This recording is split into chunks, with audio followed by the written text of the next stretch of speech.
cho em nhớ anh thật nhiều.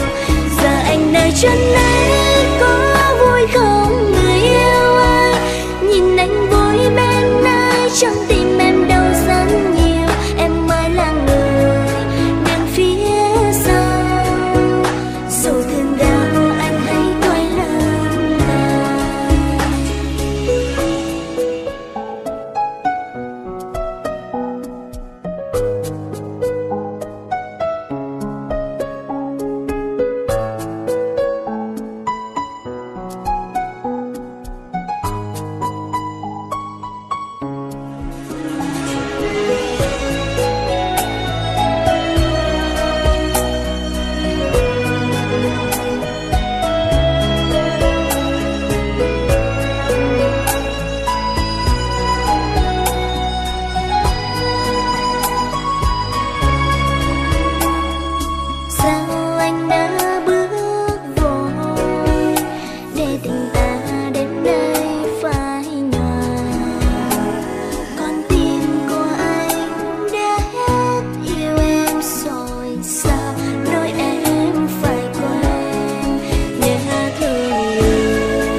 Chờ đợi anh trong màn đêm hiu quạnh, cơn gió lạnh làm em tái tê, khiến cho em nhớ anh thật nhiều.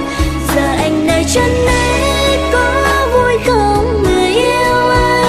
Nhìn anh vui bên ai trong tim em đau rất nhiều. Em mới là người đứng phía sau, dù thương đau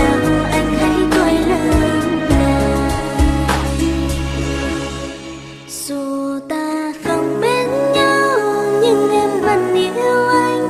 Chờ đợi anh trong màn đêm hiu quạnh, cơn gió lạnh làm em tái tê, khiến cho em nhớ anh thật nhiều. Giờ anh nơi chân ấy có vui không người yêu ơi? Nhìn anh vui bên ai trong tim em đau rất nhiều. Em mới là người